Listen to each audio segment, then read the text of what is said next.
Alright everyone, thanks for joining us at the Game Collecting Network Roundtable. I'm Brackner. Here with me today is Dalek, James, Mega, Mike, and Wit. I'd like to hand everything over to Mike. Mike, what do you got for us today? Honestly, this is the first show that we threw together, and we picked up a couple guys within the last hour, and I'm pretty sure somebody said something about talking about how Nintendo was the best console. That sounds good to me. I don't really agree with that. I was a Sega kid. Like, I had a Genesis and I had the Game Gear and all that. Didn't have a Master System, and Telly comes in and just fucks up the whole conversation. So go on, man. I'm going to pass it on. It was perfectly fine until you called it out. Well, just to stay on that, is there anybody that actually grew up with a Master System that's here? I didn't even grow I up with actually had the one when I Super was Nintendo. younger. To this day, I still don't have a Master System. You had a Master System. I didn't have it until I was a teenager, though. I didn't know about it back in the Nintendo days. I had a Genesis, and I found out about the Master System. I went and got a Master System. I think that kind of proves the point right there, though, with the Master System not being out there, that Nintendo just dominated the early days. And even some of the early Genesis games, while they looked pretty gameplay-wise, NES had them beat still. Oh, God, really? They ran the market. They had tons of great games. Well, what he was saying with connections they had. Yeah, and on top of that, people just had more experience developing for the Nintendo at that point, so they just kind of knew what they could do better. When a system first comes out, things tend to be kind of questionable. Well, it's not just the console. I mean, I think the arcade really helped Nintendo out a little bit, too. You had a lot of the Donkey Kong and Mario titles seeing arcade play where, I mean, what all Sega Master System games were on arcade. To be fair, though, I mean, Donkey Kong was on every system. Not Master System. Golden Axe was on Master System? Right. And, I mean, you had a lot of kids, you know, later on with the handhelds. Look at the Game Boy. I mean, God, the battery life. It didn't have color like the Game Gear, but Lord, who didn't have a Game Boy? Well, I think Nintendo. I will defend Sega on that one. Where I do really like the Game Gear a lot better than the Game Boy. There is some bias there because when I was a little kid, I had a Game Gear, not a Game Boy, but I like the Game Gear much better. Other than all mine are spontaneously dying. Other than the fact that it had like what, a 2-hour battery life, also. With 4 man, hold on. You could not play a full game with the batteries in there. Okay, Telly, shut up. Okay, I had a Game Gear. I got it for Christmas. I thought it was the coolest thing in the world, right? And then I realized that games cost money, okay? So I had one game for my Game Gear, and I had that thing for like 3 years. It was Major League Baseball or some shit, and I played that game so many times until the point that it was burnt into my screen. And I would always pick the Cleveland Indians because, you know, like home team, all that shit. But I played that game so much, and I hate baseball to this day, and I don't know if that had anything to do with it. Just a quick For living in Cleveland. We're not all from Cleveland. We're all from different places in the U.S. right now. I just want to throw that out there to anybody that hates Cleveland. Like the rest of the U.S.? Bingo. Miami fans? Sports games are a big thing for pretty much any console. Did this Master System even have any sports games? That's the only thing I can ever find for Master System when I do see anything. I've only ever run across Great Baseball every single time I find Master System games. It's nothing but that. Well, was it great? I've got Great football Baseball myself, and it's a soccer game. This is just the only game I find. I go to a game store, hey, we have one Master System game. Great Baseball. I go to a thrift store, hey, we have a Master System game. Great Baseball. Tired of seeing that thing. It's super. It's fun.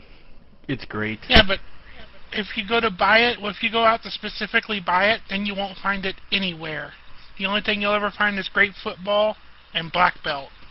I'd be happy just to find a Master System. Every time I find it, they want like $100 for the thing.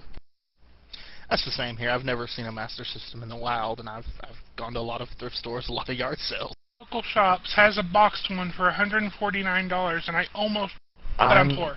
I'm a cheap bastard, and I usually buy all my stuff from like Salvation Army and Goodwill, and I've yet to find anything really good at any of those stores. I know Megaland, he goes out like every week to a few stores and he like posts videos of his finds.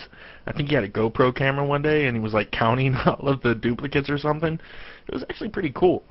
But like I know it's hard for collectors to find stuff because like filthy, dirty, thieving resellers like our good pal Matt down there. Sorry. So like to interject real quick, when it comes to the finding stuff at thrift stores, I've recently been talking to somebody who works at one of the ones I go to a lot, and she says that most of the time when any kind of game stuff shows up, it has a max shelf life of about 30 minutes. For example, they had in the box, everything was still wrapped in plastic. The Goodwill was the ones who first opened it, Virtual Boy. It had never been opened until it hit this place, and they sold it for like $25. It was on the store floor for 15 minutes. So all this stuff that's good leaves. I'd almost rather just not hear about it when that stuff happens. It just pisses you off. That's what I told her. Why would Goodwill bother to open it? I mean, they don't even wash clothes. Well, it all depends on the Goodwill. I mean, they obviously have to open it up and verify the contents of the package. I mean, maybe to make sure it's not a box of broken junk. I mean, they probably don't know what they have there. Yeah, that's what the person told me. It was the manager said they had to open it to make sure that it wasn't like an empty box, even though, you know, an empty box weighs like an empty box, and a Virtual Boy has weight to it, so you should have known there's something in here, but either way, somebody got like a brand new Virtual Boy in its box for like $25. Dude, that's the kind of stuff that makes me sick. I mean, like, I understand some people, like, they go and they look for stuff like that. Like, they only buy stuff if they get it at a quote-unquote, a steal. But people need to understand that the games we grew up playing hold a certain value, not just financially, but, like, people want that nostalgia. Yeah, and nostalgia costs a lot of fucking money. I found Ecto 1 in the trash. Okay? I found an Ecto 1 in the trash. Yeah, I remember that. Yeah, it was pretty cool, dude. I was so excited. And I went on eBay looking for the doors and the fins and the stickers. If I would have bought all that shit just to get this thing looking somewhat normal, it would have cost me well over $100 for some toy doors. And probably more than a brand new one would have costed you from a private collector anyway. Right. And this is the model car from Ghostbusters we're talking about. Hit or miss. I can't even tell you how many times I go there all the time, and yeah, I get videos, but it takes me like 2-3 months to make like 7 minutes worth of footage. Yeah, because they don't have shit at these stores anymore, because like you said, it's only on the floor for 15-20 minutes, because there's people who join forces. These guys will pot all their money together, like in local areas, and have little clubs and shit, and they'll go buy this stuff together, and they'll either... somebody out of the group will pay the rest of the guys back, or they'll all buy these items, and then they'll try to sell them for even more money on eBay, or places like Nintendo Ages forums. And then you got people like Wit, who, on one hand, he's a collector, but then he's got Thunder Cards, which he sells merchandise that he has bought from thrift stores, he's bought from us, he's bought from other collectors. He tries to make a little bit of money, but he's not one of those guys who's going to buy a copy of fucking Super Mario Brothers and try to sell it for $40 on eBay. And well, why don't you tell us a little bit about Thunder Cards, actually? You know, how you run it and everything, where your inventory comes from, how your pricing works. Yeah, absolutely. I think it ties into what you're talking about really well. Yeah, I do a lot of thrift store hunting. I don't find a whole lot. I do a lot of hunting on Facebook. And I can talk a little bit about that in more detail, but I probably pay a lot more than some resellers do, and then I try to keep my prices low. Just to be completely transparent, all of my prices on the site, at least at the time I add the games, is 90% of whatever video game price charging says it is. So that's what all of my pricing is based on. As far as, you know, my personally, yeah, I do make a little bit of money. A lot of that goes right back in, really all of it does. I started up with about $2,000 in startup money from a student loan check, so I'll pay that back one day, a couple times over, I'm sure. But good luck with that. Yeah.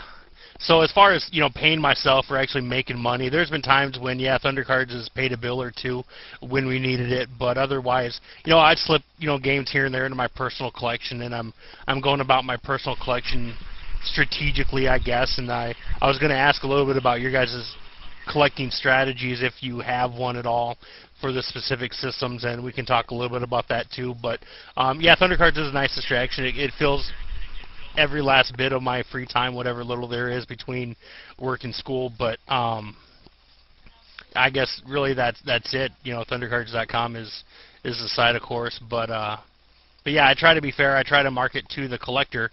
But a lot of times I find that by doing that, my two biggest customers are resellers that have retail shops. So I know that there's still money to be made, I guess, in the right items. And I don't know what that says about the whole scene, I guess, that, you know, I'm selling mostly to resellers rather than collectors, but that is what it is, I guess. I'm doing better than breaking even. That's how it is, you know, with my little thing. Sorry. It's definitely no, absolutely. I think you're right. It's definitely a labor of love, so to speak, where, you know, I've become more passionate about the games and more obviously knowledgeable, and it's fun. But I have more fun hunting than I do playing most times anyway. I think all of us talk about strategies. Like, my collecting strategy is just, when I see something I want, throw money at it until it's mine. That's why I'm always poor. You're an impulse buyer, James. Oh, absolutely. If I wasn't an impulse buyer, I wouldn't have Cheetamin. So. You need to go talk to Pyro about that. Take a trip up to Canada, have him give you a couple sessions on the house to talk about your addictions. Probably have to sell me his house to pay for his addiction. So let's go down real quick and I guess even just mention the one console or a couple consoles that you mostly collect for, or whatever your concentration is. Personally, right now, mine's obviously NES. What about you, Mike? Well, as you guys know, I got the twins on the way, so I had to clear out a lot of my collection. Like, a lot of people are pissed off because I had a decent little collection. I'm not really, like, a big collector like you guys are. I'm more for the nostalgia. I collect stuff that I've either played as a kid or I really wanted. The only thing I really have left of my initial collection is some of my Dreamcast games and the dev hardware for the Xbox and stuff like that. But with the twins on the way and the way my job's been working out, I ended up selling some of it. So really, I don't really have a place to talk about being a collector since I got rid of most of my shit. But it's for a good cause in your case. And is this just going to be a temporary thing, or are you going to ever get back into all of it? Well, I mean, for now, I mean, I still go out and I try to go to the thrift stores or whatever, and I'll look for Dreamcast games or maybe some Sega Genesis stuff. But for the most part, I'm pretty sure until they're like at least a year old, I'm not going to just throw money at shit. I got more important things to worry about than... Right. Well, I mean, a few of us are parents, and I think we all want to see our kids eventually play a lot of the same games we grew up in. I know I try to do that with my son. We sit down and play Smash Brothers and some old school Mario every now and then. I mean, I imagine that's what you want to do when the twins get old. Yeah. Well, I mean, it's kind of weird because, like, I have a 7-year-old son already. All right. And he is 100% addicted to fucking Minecraft. This boy is 7 years old and is building stuff that he's seeing in these YouTube videos on his Xbox. Like, whatever he can actually throw together on the Xbox version, he'll try it. Like, he's actually got dispensers going, like, and he's kind of twisted. My son is fucked in the head, all right? Like, he's got pressure. Yeah, definitely. Yeah, that's what I was about to say. He built a castle, right? And he made these damn dispensers around the castle where if things walk around the castle, they'll start getting shot with arrows and shit. He's 7 years old and he put that together? Like, really? What the fuck did I do to where he just wants to kill shit that walks past it? Well, he is male. It's in our blood. We all want to hunt. That's part of the collecting thing. I don't know, Or man. build machines to hunt for us if we have enough Legos, or Minecraft, just in case. So, Mega, what about you? What are your focuses right now? My biggest focus is NES, and I can't explain why. I mean, for one thing, over the last weekend, I just hit 71% of a complete NES library, and Wow, other than that, I mean, I've been getting NES games pretty much my entire life, and I'm probably the youngest one here, but yeah, so that's my focus, just because it's the largest one I have. And recently, I've been getting really into GameCube, just because one of my other collector friends is, and he got me kind of addicted to it. But I don't really get that selective. If a game's cheap and I own the system, I'll probably buy it. Even if it's like, it looks like it's a garbage game, it's like $1, I'll take it. And then if it's a double, then it gets sold off. Yeah, like, I can respect that. Like, that's kind of what I was doing for a while, because I had a decent-sized collection of Sega Genesis games and Nintendo games. Like, I think I sold something like 23 NES games complete in the box. Well, not complete. There's a few that were complete, and I'm kind of kicking myself in the ass because they went to WIT, and then they went to Thunder Cards, and then the people in the same groups were like showing off, like, look what I got. I'm like, yeah, fuck you, that was mine. But very nice. But I mean, I can respect when people go to these strip stores and stuff, and they'll see these things, and they buy them strictly to use as trade fodder. Now, I can understand that. But again, it pisses me off when these people will buy a shitty game title just so they can have it to put on eBay and try to get some idiot to buy it for $10 when it's a 50-cent game. Like, I've seen lots that are full of Madden 95 or Madden 2001, and people are actually bidding on these because they'll take all those Madden games and they'll make the auction look big, and then they'll have like 3 or 4 more common games that are still kind of cool, like Mario and Duck Hunt, or they'll have something like Sonic the Hedgehog 2, and people will bid it up because they think, oh, well, it's a whole bunch of games. Obviously, if his base price is $40, there's probably some money in there, and they don't take the time to actually go in and look through the pictures, and they end up getting 40 copies of Madden and one decent game. Right. When you don't know what you're doing, a lot of people just want to go for that whole quantity over quality thing, regardless of the price. And I think I did that a little bit when I first started collecting. I was thinking, oh yeah, it's a large lot, $40. That seems like a reasonable price, and then wind up with a lot of shit. I totally agree and understand where you're coming from. I think that there does need to be some buyer's responsibility on that a little bit.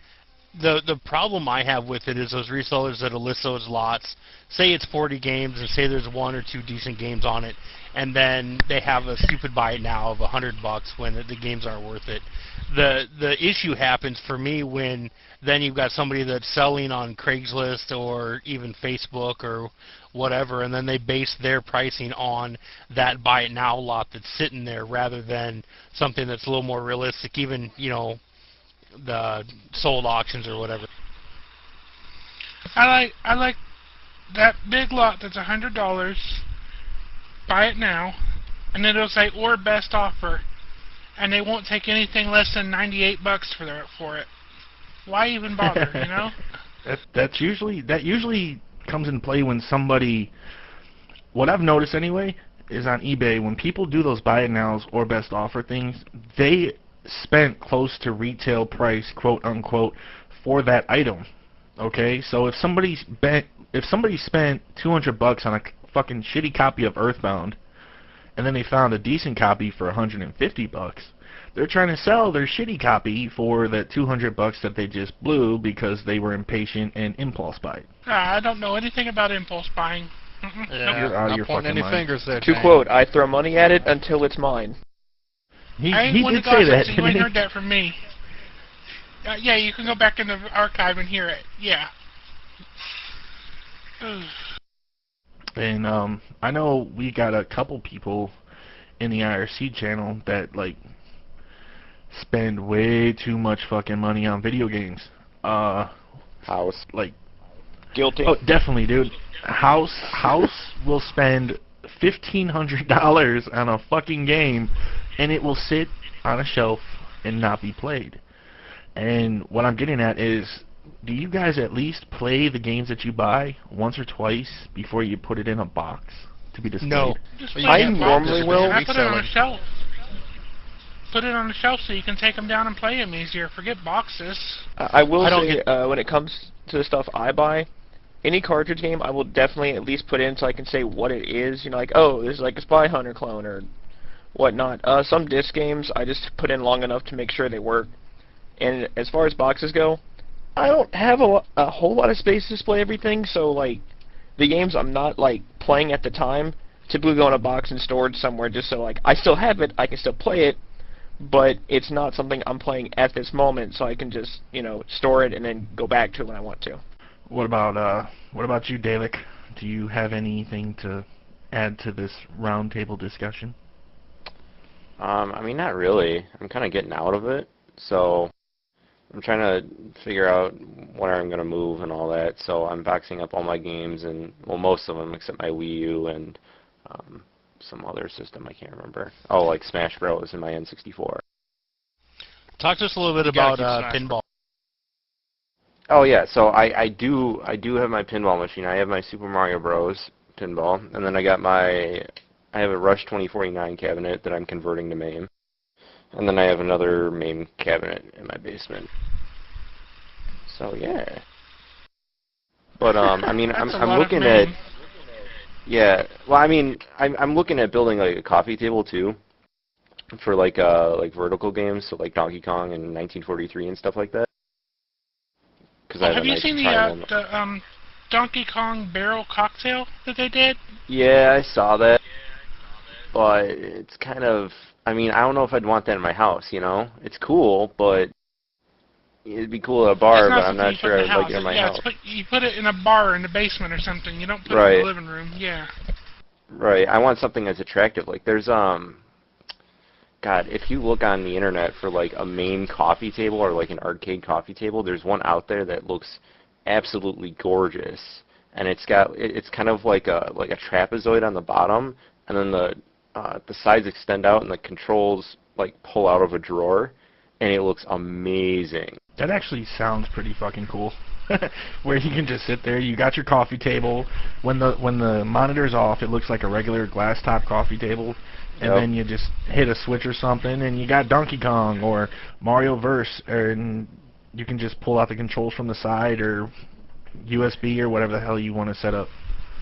I just pasted a link. On that setup. I just pasted a link in chat for one of them that kind of looks like that. I would so play Tron on that setup, because that's like the computers in Tron where it was just a tabletop. Yep. It's just gorgeous. So tell it, Pat, what type of upkeep and stuff is necessary on a pinball? Once you buy the machine, how much do you have to do to get it up to snuff? Yeah, so, you know, I bought mine, and luckily it was in working condition. The ball loading was kind of weird, that's what she said, but it wouldn't, like, the balls would, like, go in the drain, and then they wouldn't pop out, or, like, two would pop out, and it was something to do with a diode board, so I had to fix that. But otherwise, it's just, like, cleaning everything, replacing coils if they need it, and just, like, lots and lots of cleaning, because it's just, like, I don't know, like, the metal dust that comes off the balls after you play it for a while, or like the coils will start to degrade, and like you'll get all that dust in there and stuff like that, and it'll clog everything up. Of the repairs and the work you've had to do, how much of it is mechanical versus electronic? I haven't had to do any electronic. I've replaced a lot of I've replaced a lot of the bulbs with LEDs just because I don't want to like keep replacing bulbs all the time. Like half the bulbs are burnt out in the thing. That's the other thing. But, I mean, and none of it's really been electrical. There's only been some mechanical. I just cleaned it out quite a bit, like when I first got it, and then it was okay, and it still works just fine. And then I, like, bondoed the outside and painted it and stuff like that just to kind of get it looking better. And for the person who's looking to pick up a pinball, what are some titles that you would suggest that are reasonable price-wise but still fun gameplay? Let me think about that for a second. I mean, I like mine a lot, just because I got mine because it's a cool theme. I guess that's all I can recommend is like find something that you think is a really cool theme. If you like the really old pinballs, you kind of have to do some, you know, searches on like what are the good ones and like what are the ones to avoid. Those are also like the electromechanical ones. Those are going to be the most high maintenance because everything is like a relay. It's not solid state, you know. And like at MGC this year up in Milwaukee here, you would walk by like the electromechanical like row, and every other one would be broken. And you would come back an hour later, and then the other ones that weren't broken are now broken. So I mean, it's just basically like, you know, what kind of theme do you like? I would recommend staying away from like electromechanical just because for your first one. But I mean, there's some really high-priced ones out there, but there's some decent ones that aren't too bad. Like I know I want like my next one's going to be the Doctor Who pinball machine, which is around the same price, and it's going to be around 1,500, 1,600, I want to say. I just can't justify buying it. Like, I mean, I understand people have their different hobbies, but $1,600 for a machine that you're going to have to constantly take care of. Not to mention the in real my estate on opinion, one of those. Like in my It's like buying opinion, a that just project sounds car. too bad. I mean, for me, it was I wanted something that I could work on because I like doing a lot of like electronic work and stuff like that. But I mean, I'd put maybe $200 into it, and I could probably sell it for like 2,300 and make $300 off of it or something like that. So it's kind of like an investment, but it's not like it degrades in value, you know, unless you are like really banging on it all the time. How many pinball machines do you have right now? I'm sorry. How many pinball machines do you have right now? I only have the one. Oh, okay. I know they take up a lot of room, like I was saying. I mean, I couldn't imagine having a whole large collection of them unless you're running some kind of arcade. Oh yeah, no. I know Lord Loss has 3 now. He actually has Lord of the Rings, which is that's a phenomenal machine. But like my pinball isn't even my biggest machine. My biggest machine right now is the Rush 2049 full driving cabinet in my basement, which is a good double the size, I would say. Isn't that one of those machines with like the cockpit for the cars and shit? It's Like, not a full cockpit, but it's got the seat and it's got like the pedals and the wheel and all. now is it did you get it side by side cabinet, or were those? See, I don't follow like arcade stuff, so I don't know if that was all one unit or if that was 2 units just set up differently side by side, where it could be like 1 to 2 players or whatever. So the one I got's 1 player. Usually you can get a couple that are like built in together, but mostly they're designed to fit through like 36-inch doors, so you're gonna have just like a single one. But I know I got it from a friend of Lord Loss's who was up in Minneapolis, and the game wasn't working. I got it for like $300 or something like that, and I got like $75 shipped all the way from Minneapolis, and that's a 6-hour drive. So it wasn't really too bad, but he had a couple others listed there, and those were, I think, $2,200 for the pair. But you could like network them and stuff like that, and do 2 players. Oh, so there is networking where, like, what is it like? Yeah. Just a basic. What is that called? Wasn't that a Sega made? Cat 5 Ethernet. Yeah, dude, the for fucking Rush system. it was just a Cat 5. A lot of I don't know what the older ones were like pole position and stuff like that, but like Rush 2049, like anything that was made in the 90s was probably like just like a 10 meg Ethernet connection, and you would just hook it up to like a hub or something like that and give them both IP addresses, and then they would be able to talk to each other. Right. Yeah, I get that, but like, who made the cabinet? Because I know Sega actually, when they were making cabinets around the time the Xbox came out, they were actually making arcade cabinets based off the Xbox hardware, which was kind of cool. Yeah, so this is actually based on, God, I think it's an Atari board, but I want to say it's sort of based on the Dreamcast. Don't quote me on that for sure, but I can look it up at some point. USA? What? No, San Francisco Rush, that's right. San Francisco 2049, so it's the newer version. Yeah, that. So anyway, I don't know. It's a pretty cool cabinet. But what was really nice about it is I got a tri-mode monitor out of it, which can do like VGA, and it's like a really, really high quality monitor, and that's what I'm going to use in my coffee table, because I'm just going to drop in an LCD. I might drop in like a 3D LCD into the cabinet, because I'm just going to do like racing sims on it. So it's going to be pretty cool. Do you really want to waste money on a 3D LCD for that? I don't know. It will depend on like how much I actually play it. But I mean, right now, if I get it, I just got a new wheel in, so I can hook that up this week. But I want to see like how much I'm actually going to play it and how much people actually like it too. That sounds like something you'd have set up at a party, and everybody would be taking turns on it. Right. And it's really cool because it's games in there for them. Yeah, and it's really cool. Like I want to hook up like Mario or Mario Kart and stuff like that. But it's really cool because it's got like all the force feedback stuff. So there's like a big subwoofer on the chair, and like those have always intrigued me. I think that Wayne Thundercards, if they ever get if we ever get a retail location, I definitely want a pinball and a main cabinet in there. That's kind of time wasters. Keep people there spending more money. Right. It's kind of sad though, because like I went to a movie theater with my friend the other week, and it was like a budget movie theater.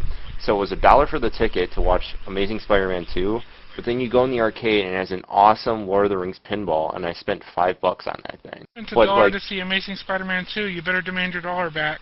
But I don't know. It's just kind of nobody was like in the little arcade thing, and they had some pretty cool games. I think there was like I don't know, there were some shooting games in there, a couple of racing games. I don't remember exactly what they were, but it was pretty cool. But nobody was in. If it didn't have a Terminator 2 cabinet, it wasn't a real arcade. Oh, absolutely. Terminator 2 is the big earner. Wait, are you talking the arcade game or the pinball machine? Arcade game with the fucking gun and you're on the rail. Like, I pumped so much right. money into I haven't that. seen one of those in years. There was a laser tag place near me that had one a while ago, but they eventually got rid of it because it started breaking so often. They were just like, fuck it, we're done, and got rid of it. I seem to remember a pizza place growing up that had one of those. The game was a lot of fun. You know what's one of my favorite shooting games is, God, what's that? It was like on the, God, it was on the PS2, and you could get the guns with it and everything. Time It's Crisis? a big one. Time Crisis. Time Crisis 2 has the guns where you, the recoil comes back on the slide. That is super cool. Yeah, that one's pretty fun. Me and some friends will play it every now and then if we find an arcade. Big problem being finding an arcade. There's like none around here. There's one that has a lot of good fighting games, but other than that, it's either broken or like completely turned off. Right. It's a sad state of affairs. The movie theater I went to as a kid. I feel like he was going somewhere And with I that, went but back it's there completely drowned out. recently. You cut out I went there back for a there sec. recently. They took out the arcade lobbies and turned them into bathrooms. Well, to be sucks. fair, some kids treat arcades like the bathroom, so... That's true. Yeah.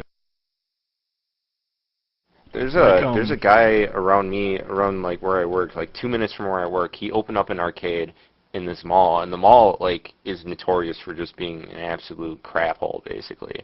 And he opened up this arcade, and that's where I played like Time Crisis 2 recently. He has like Mario Kart. He has a couple main machines, which is kind of stupid, but then he's got like Soul Calibur 2 and House of the Dead 4, and he actually has a Medieval Madness pinball machine too. So it's kind of cool to see somebody out there, like locally, is kind of into it too.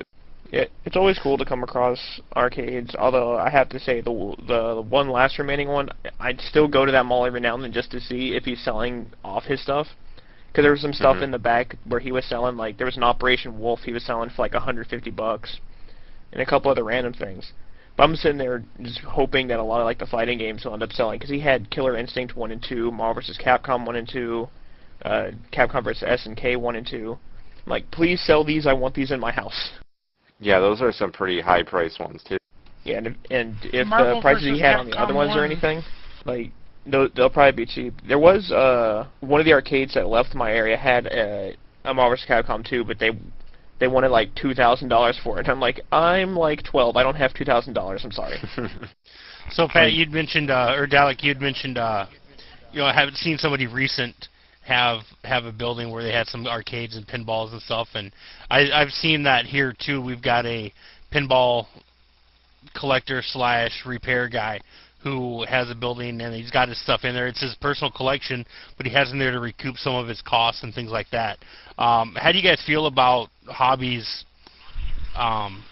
being self-sufficient, I guess, paying for themselves along the way? Well, considering that's how I collect games, I love it.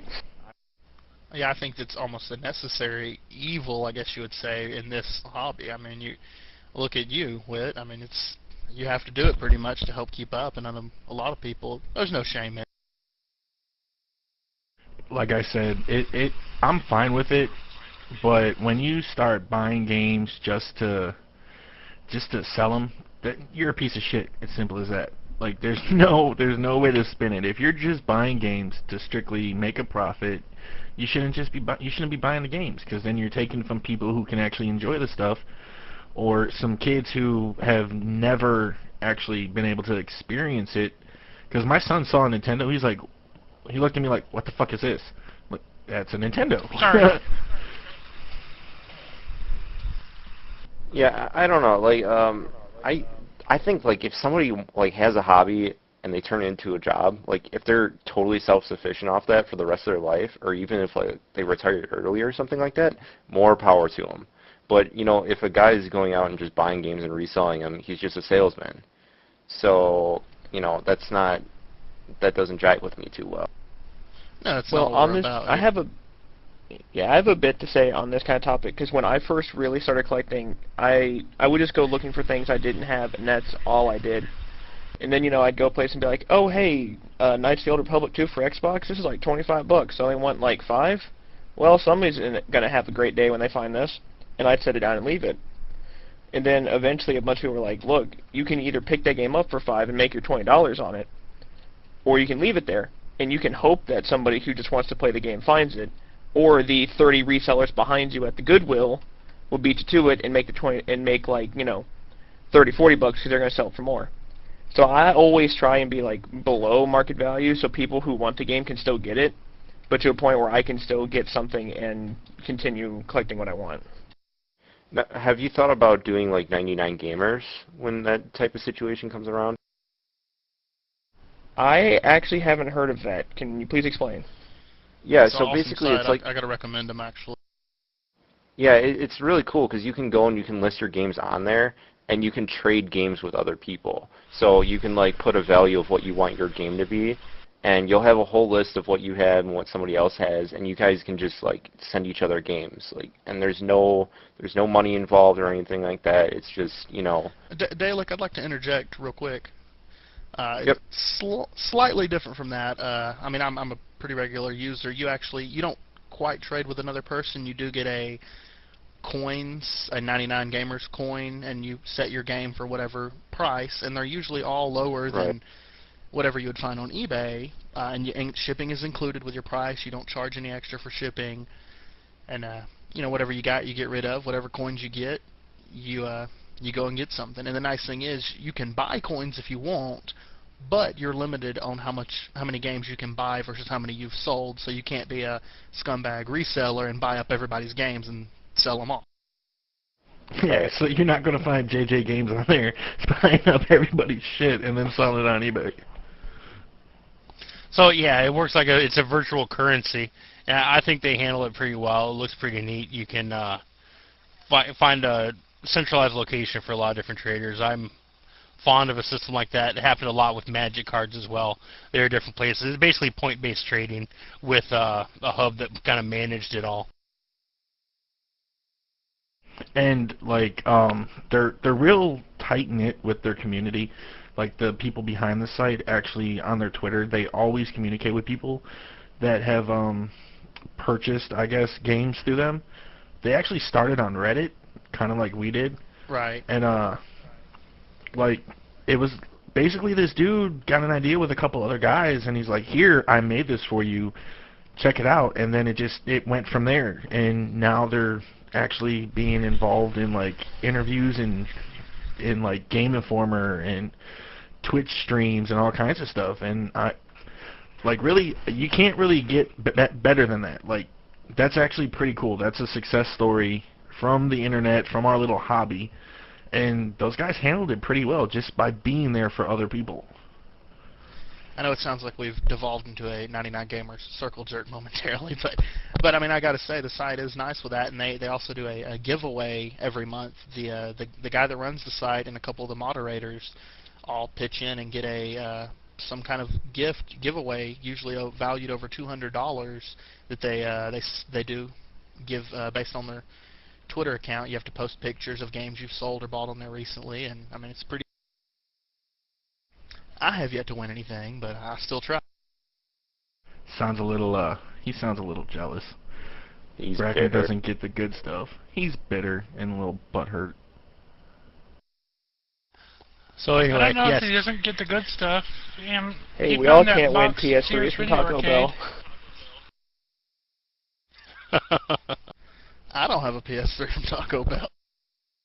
I do. Well, I don't anymore because Yellow Light of Death. But yeah, the only reason I had a PS3 over 360 is my dad, when he was helping my grandfather once out in another state, just like threw his name on one of those draw boxes at a Taco Bell for a PS3, and hot damn, he won. Dude, I have in a box, it's completely sealed, an Xbox from Mountain Dew. I've still got one, completely sealed, never opened. I actually won 2 of them because I used different addresses. I drank so much Mountain Dew to get those damn Xboxes, man. Well, the 20-year shorter lifespan, it's probably worth it. Dude, if that's the case, what? Are you We'll just familiar put with Do the Do on his tombstone. a lime green tombstone? Did the do. Are you familiar with the Taco Bell Xbox 360 that has the Taco Bell logo on the side? I think they only had like 4 or 5 of them. Mike, you would know about that. Honestly, I didn't really pay attention to the limited edition stuff. Because like when I was a gamer first. Like I figured, oh hey, I can do this and I can steal games. Yeah, that's awesome. I don't have to pay for shit. And I didn't really understand what I was doing at the time, but I learned so much, like messing with Xboxes and Xbox 360s. There's so many different variants of those consoles, and people don't really understand that. There's 6 different versions of the original Xbox, with the boards inside are all different. There's 6 models, and then there's various special editions. There's the Hulk Pepsi one. There's the Mountain Dew one. They're virtually the same console, just the jewel in the middle is different. There's you a got, Halo It's one, kind of like wasn't GameCube. yeah, you got. I actually have the green Halo limited edition one. There was a blue Halo 2 one. There was a crystal one. It had a white jewel. It actually looked pretty sexy, man. It was only released in Canada, I think. I'm not entirely sure. But I have a quick question on that one for you. You said there was a white crystal one. Do you know what the jewel in the middle was? the jewel in the middle, it looked just like the Xbox logo, but it was white. That was it. There was no special logo or anything. I believe. I'm not entirely sure. Well, I'm just trying to figure that out because recently I had a friend who bought an Xbox from a dude who, he collects a little bit, but he mostly sells games. Whatever, his prices are alright. And, we bought a thing as one thing, but when we got it out and hooked it up, we looked at it and we're like, we don't think this is what he said it was, but we have no idea if it's a different edition Xbox, he said, a custom case, or what we're looking at. Okay, what does the jewel look like? Can you describe it? The one that is on it almost looks like a, if you've played much Halo, it looks like the skull emblem they use in Halo. And I'm about 99% sure that's a custom jewel, and that is a case modification, and that was probably made by No Remorse back in the day, because he used to do all that shitboxing. Yeah, I'm like 99% sure that that's not a special edition at all. Yeah, we weren't sure because when we looked at it at his place and the lighting he had in his house, the blue made it look like the Halo 2 Xbox. When we got it back to my friend's place, like it was more like almost like more clear plastic. It had like a glow light on it. It was weird. Yeah, there was. If it had any kind of lights or anything, man, it was most definitely not a special edition.